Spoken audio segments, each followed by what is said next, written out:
Happy Friday, everybody. Burn, how are you? You doing, my brother? Oh, it's Friday. Exactly. Which everybody, if you know what that means, usually the new shows come out. Specifically, Falcon and Winter Soldier, episode Mhm. 3, which is definitely, like I said, it's getting better. I'm glad that it's like keep up in the ante every episode, which is good. Still some things I have like my issues with it. Burn. Yeah, just minor gripes, nothing too crazy for me on my end at least. No, but it just we'll talk about it in a little bit just because we're gonna fast forward in the spoiler section because if you're not into this show yet, it's basically halfway there.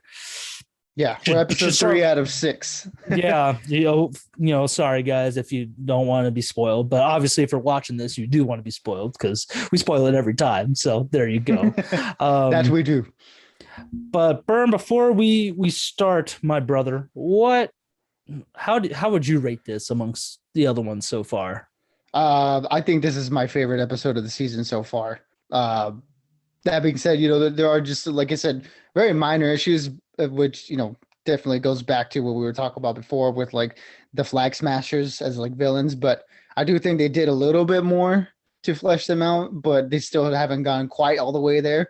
But everything else is just absolutely fantastic, with Bucky and Falcon, and where the storyline has gone from the end of last episode where it's like, okay, we got to go see Zemo.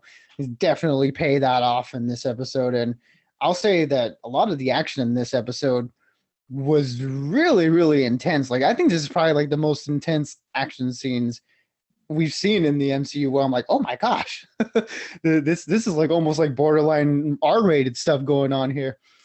Yeah, I'm definitely digging the more Captain America, Winter Soldier, Civil War vibes with this, especially just the show in general. So I'm really liking it. But again, just the villains, man. They're still I'm gonna say terrible writing with the Flag Smashers. I mean, we'll talk about that in just a second, but yeah, overall, yeah, still a great series. The action is on point.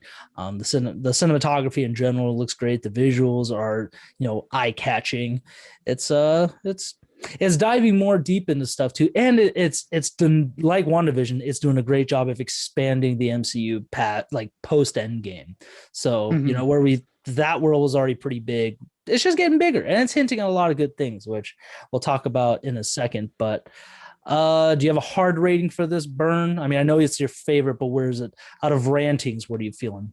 Oh yeah, I'd still give it a good like solid 4 out of 5. There still hasn't been like that episode yet. No, not yet. Where it's like, oh my gosh, this is one of like the best things we've seen. Where it's like what was it? What was that episode called? I think it was episode 7 of like WandaVision, where it was like going back to like where she was like retracing her steps as a child. Where it's like that was like clearly the best episode of the season. This one I don't think it was quite there, but almost borderline there. Like if they would have nailed the Flag Smasher stuff, this easily could have been like a 5 out of 5 for me. Yeah, I'm gonna agree with you. I'll go with a hard 4 out of 5, just because, yeah, it really is the villains that's bringing this show down, and that's kind of should be the thing to help bring it up. I mean, Zemo was definitely a highlight of this. He's great. He's a Daniel Bruhl is such a good actor. Super underrated. Ever since Inglourious Bastards and my other favorite movie with him, Rush. Yeah, he's doing great, man. He's still one of the best MCU villains. So I'm so glad they didn't kill him off in Civil War. But yeah, good call on that one. Burn. All right, so 4 out of 5 for both of us. Let's get in the spoiler section now. So guys, if you haven't seen any of this yet, please go binge it, or listen to it and listen to our spoilers and see if maybe this intrigues you in watching it. But let's get to it. What'd you say, Burn? Let's get to it.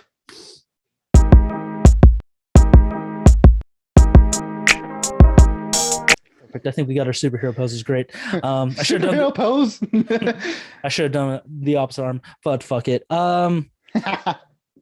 So I love that the way the episode actually started off. I really liked seeing more of Walker and Hoskins. We're definitely seeing more of like their kind of like, how do I put this? Basically, their non-Captain America attitude, I guess, where it's just like they don't give a fuck. They're here to do a job.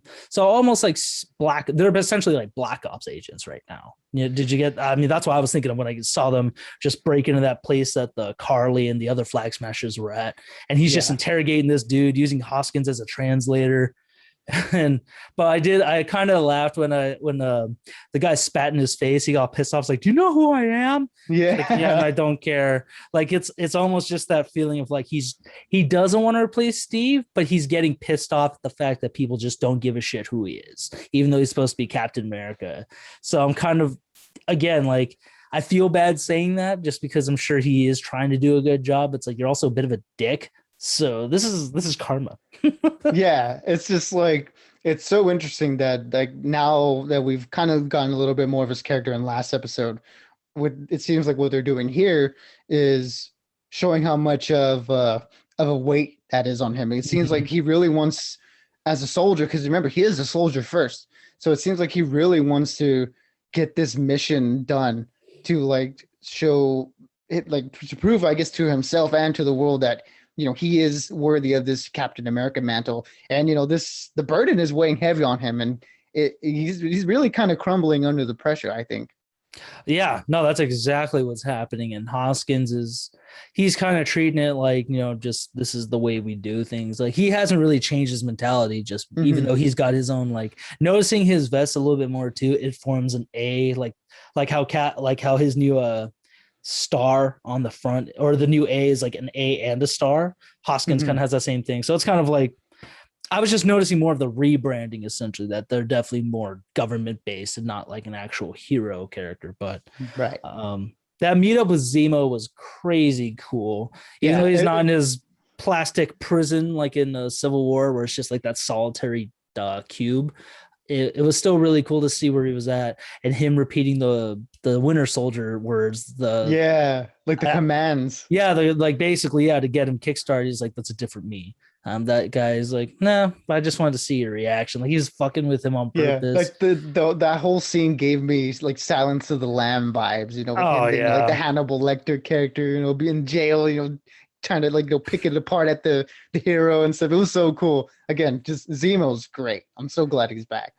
Yeah, his chemistry with them, even like, that's why I think that's why Captain America had the best trilogy out of all the MCU, is because Zemo brought that in the last one, where it's just the chemistry of him being a villain motivated by very understandable reasons. Like, you know, for those of you who don't remember, Zemo was the last villain of Civil War. He was basically the breakup of the Avengers, besides the Sokovia Accords, in which he got Winter Soldier to just basically freak out, help kill a bunch of people, framed him for the death of King T'Chaka, and, you know, he helped cause the rift between Tony and Steve. So, and all of that motivated by the fact that, you know, it was, you know, Sokovia, you know, he's Sokovian, and what happened in Age of Ultron, you know, his family died, so he blamed superheroes for that. Yeah, specifically super soldiers, which is like, oh my god. But well, before we get to why I love that, I just love the breakout scene. Was hilarious. Just let me give you a hypothetical real quick. and Sam's like, you are so calm right now. This is not you. Wait, where are we right now? And they're like in some mechanic shop, and Zemo, basically, I love how it's like the hypothetical is really what's happening with Zemo. It already happened. Yeah. And Zemo comes in, and he's just, and they still kind of hate him. Like, I like how he's kind of, it's almost like he's pulling the strings, but at the same time, he's also a puppet. He's at their mercy, essentially. It's like, if I may interject, no. Like, yeah. Like, what is it? Like, I think I could be of value. Yeah. Be quiet. Like, they kept shutting him up. Like, dude, like, you remember what you did, right? It's, again, I love the Rush Hour vibes with them. That'd be like Chris Tucker and Jackie Chan, and then some other like villain. I can't think of who right now, but they would just be talking down to him. It's like, okay, fine, man, that's on you guys. But yeah, and then when we find out that he's still a Baron, like, I love that too. Just where it's like he's basically the evil Batman of the MCU. But what does a Baron do? Crashes at me. I remember you showed me that last year, and that was one of the best SNLs. Adam Driver's this is a random thing, but Adam Driver's so great. Yeah, just so you get the reference, people, Adam Driver's SNL Oil Baron sketch. Watch it. I may put that link in the description just because it's such a great thing to watch. It has so much to do with what Zemo does. But oil has little to do with profit, marm. But yeah, so I thought that was really cool how he's like super wealthy. He's got the Zemo outfit going on, just like the comics, like the fur and stuff. collar and stuff. Oh man, he was rocking it. It was looking dope, yeah. And when they get on the plane, and why we understand his motivation behind hating Captain America, Winter Soldier, and all of Hydra, basically those Hydra agents, is just the fact that it's like the world, like we put Captain America on a pedestal, playing him off as a hero, and it's like he was just as flawed as the rest of us, and we started a war. Like, Bucky, you went to war because of the Red Skull, another super soldier, so like, do we really need you guys around in the world? Yeah, it's and like I just was like, oh my god, I get it. It's like when these people become these icons, others will follow them religiously, and it's like, that's dangerous. I mean, we're kind of seeing that with Walker a little bit. Like, he's not necessarily, no one's following him, but it's like he's expecting people to, and when people aren't, he's losing his shit, which we saw in the beginning. So, and actually, I was Googling this, but when they're talking about going to Madripoor, I know I heard about it before, but I couldn't really think about it. So I Googled it, and that was a crazy reveal. Like, did you just... It's the X-Men, right? X-Men, yeah, because this is like Wolverine hung out there for a long time because they thought he was dead. So he was just slumming it. And he was like a bartender or something, right? Like, I forgot what exactly he was doing, but he had like the eye patch, I remember. Yeah, and that was a crazy thing. But it's basically hinting like, yeah, we're getting X-Men locations in the MCU. And that's why I love this episode, because it's expanding more. Like, we're getting justification of how mutants will play into it, or, places they can go to, or I mean, you get what I mean, Bern. And then I just like how, this place was sort of like the Tortuga, of the MCU. Yeah, because it was made by pirates. I didn't think about that. I was just thinking like, oh, it's like Singapore and stuff. But then it's like, but no, the pirates thing, that's a good callback. That it's basically Tortuga in Marvel. That's immediately came to mind. I was like, yes, I get it. I was thinking of either Tortuga or the Pirate Island in the third one. I forgot what that was called. Right. Yeah, I don't even remember the name, but I can't think about it right now. Yeah, just like a safe haven for criminals, essentially. Yeah, so that was a pretty fun little, like, a new thing to do. Nothing too out of the ordinary. It was basically just a lot of people with guns, sleazy looking people. And I like that little... Here, I will say that I really did like it visually. It was very like Blade Runner-esque, it was like a bunch of, it was dark, it was really ugly, grimy, and a lot of neon lights and stuff. It was such a cool like location for them to be in. Actually, I just thought about this, but it reminded me of Godzilla versus King Kong, just because how they're fighting in Hong Kong, all the neon lights and stuff. But and the city itself, the country, is on top of a sleeping dragon. So that's kind of crazy. Like, it's not Fin Fang Foom, I don't think, but it's still like, that's kind of cool. That I wonder if we'll ever see that in the MCU, but hopefully. Keep my fingers crossed.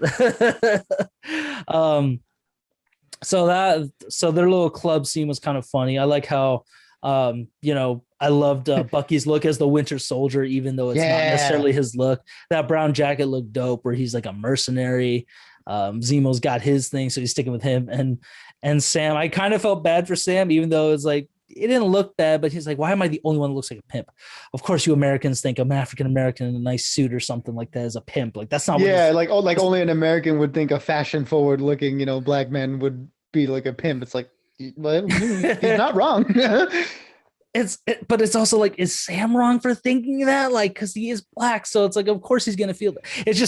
It's such a weird thing to feel. It's a cultural divide, It's so interesting. And then back to the plane too, with the whole Trouble Man thing, and how Bucky's like, I like 40s music. You didn't like Trouble Man? It's the perfect experience of African Americans. okay, he's out of line, but he's right. Yeah, he's out of line, but he's got a point. Yeah, I thought that was great. I love that. And Bucky's like, I like Marvin Gaye. Like, he's cool. It's like Steve adored Marvin Gaye. Like, yeah, kind of throwing in his face, like Marvin Gaye. Yeah, he kind of threw in his face. It's like the guy you just said, if he didn't believe in you, he loved Marvin Gaye. So it's like, and Bucky's kind of like, whatever, dude. That's not my jam. It's like, okay, Bucky, you got to move on. You got to catch up, bro. But yeah, it's like, it's so funny that they're doing the whole, or like playing into the whole man at a time aspect with him also. You know, it's just him. He just seems like an old curmudgeon, you know? And it kind of makes sense because, like, unlike Steve kind of had some sense of normalcy when he came back, where Bucky, like we remember from last episode or 2 episodes ago, I forgot when he talked about it, but how he's never had a chance to really settle down. He's always on the run. So he's never really had a chance to acclimate. But yeah, you're right. Absolutely. But the action in Madripoor was great. Just how that deal goes wrong, and someone's just like sniping dudes left and right. Basically, their guardian angel, and we find out that it's Sharon. Emily Van Camp. My God, just such a gorgeous battle angel, literally. And I like what they did with her character too. She's got like an edge to her now, whereas like before she just kind of seemed like a run of the mill agent. You know, in Civil War, it's like, okay, you know, she's cool, but here I was like, damn, like she's a force to be reckoned with. I'm going to disagree with you in that. I personally loved her, and she was actually more so with this episode than the other ones. You're not completely wrong, but I definitely see her as more of like a female Captain America, especially in this episode, just with the action later on. And I loved her character in Winter Soldier and Civil War. I thought she was a nice little like a compliment to what Steve was. You know, she's more. Yeah, not that she wasn't like good in it, you know, before. It's just but she didn't have the flair she has now. Yeah, we really didn't get to see her let loose like she did in this episode. It's like, damn. No, we totally see like a run, like how Steve and Sam were on the run. Dude, her on the runs was way better. She was living the life. She's living in that basically an art gallery. That's like, like this is all fake. It's like, no, the shit museums are fake. This is actually the real stuff. And he's Googling it, comparing, like, no shit. Yeah. Oh my God. And I thought it was really cool too. Like, you know, before they got there and they're like running away, it was very like John Wick 3, like where he was excommunicado in the beginning, how like everybody was getting those texts from the I guess the power broker, where it's just like, you know, the bounty is out on them. I was like, oh shit, this is crazy. Yeah, which I'm still not familiar on the power broker. I don't know who. I mean, I know he's a big villain in this, but I didn't know if he's greater MCU. I was more concentrated on the Madripoor and connection to M mutants. But what if he is a mutant? That'd be crazy.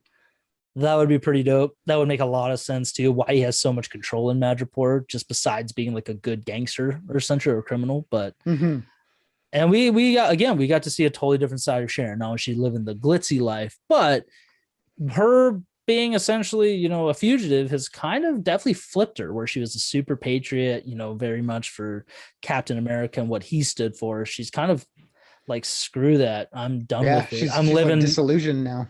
Yeah, she's like, first off, Madripoor doesn't, you know, they don't do the whole oh my God, what's the word I'm looking for? Extradite. They don't extradite people. So why should I care what I'm doing? Like, she basically has a better life here than she did then in America. And then how she was telling Falcon, like, oh, you know, you gave up the shield because, you know, you don't believe in that hero crap anymore. You know, like, you know, it's all BS. It's like, oh wow, like she really like, she's really mad at what happened. I saw a very dark version of her. Yeah, like she just doesn't care about that shit anymore. She's all on her own. And then she threw that shit at Bucky too. Is like, are you kidding? Like, you believe it too. Like, if anything, you're the biggest one here. You fought in World War II. You were Mr. America with Cap. So like, and Bucky kind of was like, I guess I just love his reactions to everything. It's kind of like tossing it aside. He's like, God damn it, you're right. Like, I like how he acknowledged the fact, like you're like very unpleasant now. I forgot what he says exactly, but it's like, yeah, she's kind of mean now. Yeah, I was like, they're just throwing shade at her, but you know, she's helping him out a little bit. And when we get to the tanker scene, like when they find Dr. Nagel, the guy who perfected the super soldier serum, or actually, basically perfected. I'll stick with that. He like re-engineered it. Such a douche. I'm glad what happened to him, man. He just came off super creepy, just Like his hair is all messy. He just looks like sleep deprived. Like he's just a mad scientist. And just always like, oh, but why don't you guys make me a better offer? Maybe I'll talk. That's Yeah, like, he's like a slimy little doctor, dude. It's like, dude, like you're gross. exactly. I mean, I was kind of thinking maybe he'll be a doctor like forced to work on it, but it's like, nope, you're just a dickhead. And Sharon just fighting off these dudes, like going like converging on their like tank. I thought that was super sick. That's when it's like when you said the radar action, I was thinking exactly. Like she's like John Wick, you may have some competition actually. Like Winter Soldier, Black Widow, she can probably take you guys if she had the means to.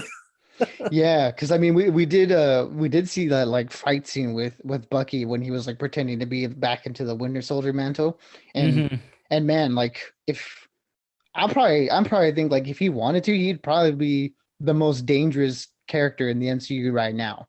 Like yeah, like absolutely. he like if he's like full on assassin mode, like he's a force to be reckoned with. And just to see see Sharon do what she was doing, alongside all those tankers, I was like, man, she's probably up there too. I mean, you give her the super soldier serum, it's like she's definitely a force to be reckoned with, more so than she already is now. But how the guy, I kind of the whole doctor's explanation of why he created is like, well, I perfected it, but I disappeared, and then the power broker sought me out. So I just went to the highest bidder. It's like, okay, slime ball, and Zemo just boiling, like he's like, oh my god, you're part of the problem. Yeah, like just. And when he aced him, I was like, okay, that's fine. Like you killed a piece of evidence, but whatever. He had that shit coming. I was like, you know what, Zemo? I'm not mad at that. Yeah, I wasn't mad at that either. But when they're all breaking out, just Sam left. He just goes to the right. It's like, God damn it, let's go. Yeah, I forget. It's like in every action movie. Yeah, it's just like if I go, you're supposed to follow. You didn't follow. Look where we're at now. And Sharon's just like, are you kidding me? Can we talk about this later when we're not under fire? And when Zemo dons the mask and just fucks those dudes up, as like, dude, we're seeing the Sokovian Spec Ops in action. Yeah, he was part of like a death squad. Like we forget, like this guy's another force to be reckoned with. These are all trained killers. Seriously, these are, besides Black Widow, these guys are all probably, I mean, besides Sam's not so much a great spy, but it's like Sharon, Bucky, and Zemo. They're probably like the best people at tradecraft and assassination. So it's like they're here to get shit done. Yeah, especially now that Black Widow's she's dead, unfortunately, and Hawkeye's I guess retired now at this point. So yeah, they're definitely like up there now. Yeah, at least until we see him in Hawkeye series. Yes. And then, okay, here's the thing too. So like I said, with the Flag Smashers, man, I think Sharon was helping Carly out, even though she tried to kind of play it off. But like when they were talking about Carly and trying to stop him, when she's like, you guys, you need to just let it go. I'd like, don't even bother with it. It's not your problem. And then when she lets the three dudes go and she's like, listen, I'll tell you about it. We got to go though. We got to get out of here. And kind of has that sigh of like, fuck. And then we see Carly outside this building. I think it was in Germany. Do you remember? I don't remember where exactly. Okay, I don't remember. I think it was Germany, like somewhere around there. I don't remember either, but because I know last we saw them, they were operating around like Munich, so it must be around like Germany area. But when she's on her phone, she's like, Dr. Nagel's dead. Like, we're the last ones with the super soldier serum now. It's like, and then that gave me a thing. I'm like, I think Sharon is helping her somehow because Carly's on the run from the power broker because Dr. Nagel said she stole the serum from the power broker. But then also Sharon's like, yeah, I don't mess with that guy. Like, you gotta let him be. You just gotta keep your head down and do what you gotta do around here. So, I mean, I don't know if you got that vibe, but I'm thinking we're seeing a much more screwed up side of Sharon maybe until later in the season if she does come back. But it's like, that's my gut feeling that she's helping her. And it's even worse when Carly, like they're stealing all these supplies and stuff. So that's another thing I'm confused on. So she steals the supplies from this place where she's upset that the GRC, the Global Repatriate Committee, right? The committee, thank you, something like that. But the guys council, like, I don't know, something weird. But how they're holding all these supplies, but then you see other people in the back, like they're civilians. They're just hostages, essentially innocent people. And she kills them all with an explosion. It's like, that's what the only language these people know. It's like, for people who are fighting for those who are like, that's what I'm saying. I'm so confused with their direction. Are they trying to help people who came back from the blip, or are they trying to help the people that got messed up with their current lives because people came back from the blip? Like, I'm so confused on that. I mean, I'm probably maybe if anybody else is feeling confused, please let me know in the comments. I would love to know that I'm not the only one. But if I am, then I am, I guess. But it's just not good writing on that. No, I'm also a little bit there with you. I mean, I did only watch the episode once, so maybe if I go back and rewatch it, I might catch something. But to me, like from what I was piecing together, it seemed like they're attempting to help people who were displaced, after the people from the blip came back. So it's like, those people disappeared for 5 years, and then, kind of life went on. And then when those people came back, I guess they had a right to their own like old property or stuff. You see, it's me having to do a lot of guesswork. Is too much guesswork. They need to just come on and explain. Okay, they're over here because they're trying to help these people who were affected in this way by the blip, and it's like, okay, then now it's more clear to me. But like you said, like it's like, okay, they're stealing these supplies, but for who? Like for other people, just for themselves? And then now she's like blowing up like this place, and it's like, okay, why did she do that? Like it's just all over the place, man. Yeah, like I still feel nothing for those flag smashers. I was kind of hoping this episode would make me feel something, but now it's like I hate her even more because it's like, so you're no better than they are. You're just killing innocent people as well. Yeah, and that's what it seems like. It's like, okay, why? And if I'm right and Sharon is doing like helping her, it's like, yo, you're basically a villain at this point. And I really don't want her to be. I mean, because she's still Agent Carter in my eyes. So it's like, fuck. But maybe they'll go that route, or maybe she'll help Bucky and Sam later, saying, hey, I was helping Carly. We gotta stop her. She's doing something way beyond what I thought she was doing. So I don't know. But like I'm saying, that's the only fault with this episode. Everything else about it, fantastic. I can't wait to see the rest of the season. Especially, I hope Zemo keeps sticking around. I hope it's not just like a 1 or 2 episode thing and that's it. Yeah, his added like dynamic with the other characters is just so good. Like, they're like the 3 amigos. Essentially, just all of them have a lot of animosity towards each other, and it's just a recipe for really good content because they bounce off each other really well. Yeah, I mean, we'll have to see, man. But anything else that stood out to you this episode, or like, do we miss anything, or do you think we covered all the bases? No, I mean, I think we pretty much covered all the bases. Definitely, like I'll repeat what I said before. This is my favorite episode of the season so far, and if they keep with this trajectory, then I'm very much looking forward to the next 3 episodes. Yeah, I can't wait for the other 3. I'm kind of tied between this one and last one. Like, I like the action better in this one, but I kind of like seeing the opposite side of Bucky and Sam with Walker, and we got to see Isaiah Bradley. So I'm still hoping they'll have a flashback with Isaiah in his cap suit, maybe fighting the Winter Soldier. But that would be so cool. We can only hope. Hashtag restore the Snyderverse.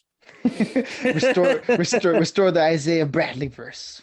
Oh man, yeah. Free hashtag justice for Isaiah. That's all I'm gonna say for the MCU. But yeah. Besides that, man, I'm good with that one. We just now another week to go. Yeah, then we gotta wait till next week. We'll do the whole process all over again. Exactly. But I'm so happy to be looking forward to it though, because again, like this was a show where I was like not as excited as WandaVision or Loki coming up, and I was like, okay, Winter Soldier, Falcon and Winter will be okay, but I'm very glad to be wrong. I mean, I was still looking forward to this one. I'm still happy with what I'm seeing. I just wish the writing behind the villain was better. But then it's like we're going from a show where WandaVision had no real villain until the very end, and now it's like we're kind of getting back into the normalcy of like MCU, I guess. So it is what it is. I'm hoping everything will get tied up in the end. That's all I'm saying. Yeah, definitely. All right, my brother. And everybody, like I said, if you guys are feeling confused like me, please let's have that support for each other. Let's all be confused together. Exactly. If not, like I said, let us know what you guys liked about it, anything you're looking forward to, maybe any Easter eggs we missed. But next time, Burn, I'll talk to you later, my dude. All right, man. I'll catch you on the next one. Exactly.